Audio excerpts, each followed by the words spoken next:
close till I get up. Time is barely on our side. I don't wanna waste what's left. The storms we chase are leading us, and love is all we'll ever trust. Yeah, no, I don't wanna waste what's left. And on we'll go, through the wastelands, through the highways, till my shadow turns to sun rays. And on we'll go, through the wastelands, through the highways, and on we'll go.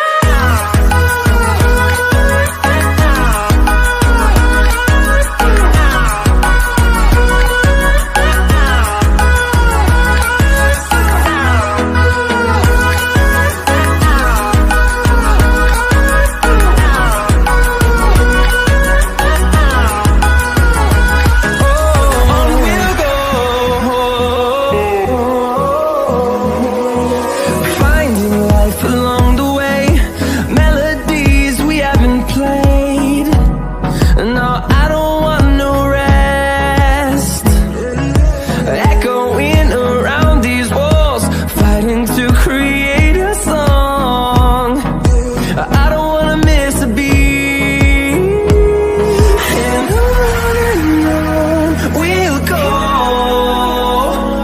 through the wastelands, through the highways, till my shadow turns to sun rays. And on we'll go, through the wastelands, through the highways, and on we'll go.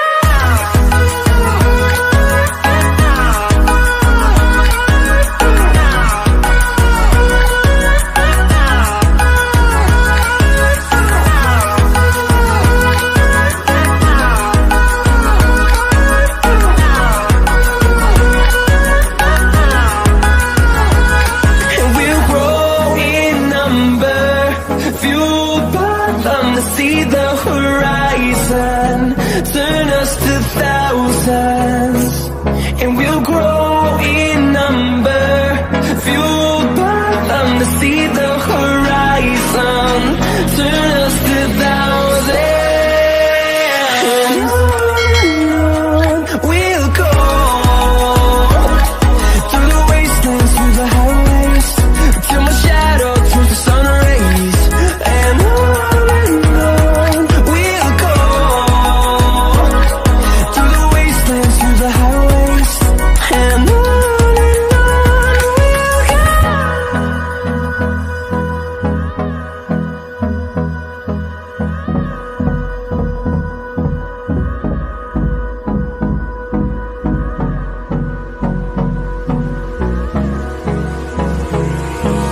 hold me close till I get up.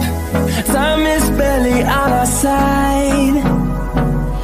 I don't wanna waste what's left.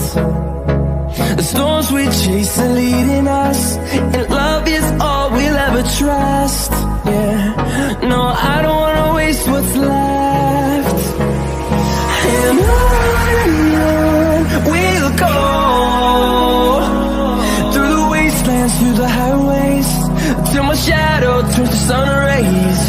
And on we'll go, through the wastelands, through the highways, and on we'll go.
close till I get up. Time is barely on our side. I don't wanna waste what's left. The storms we chase are leading us, and love is all we'll ever trust. Yeah, no, I don't wanna waste what's left. And on we'll go, through the wastelands, through the highways, till my shadow turns to sun rays. And on we'll go,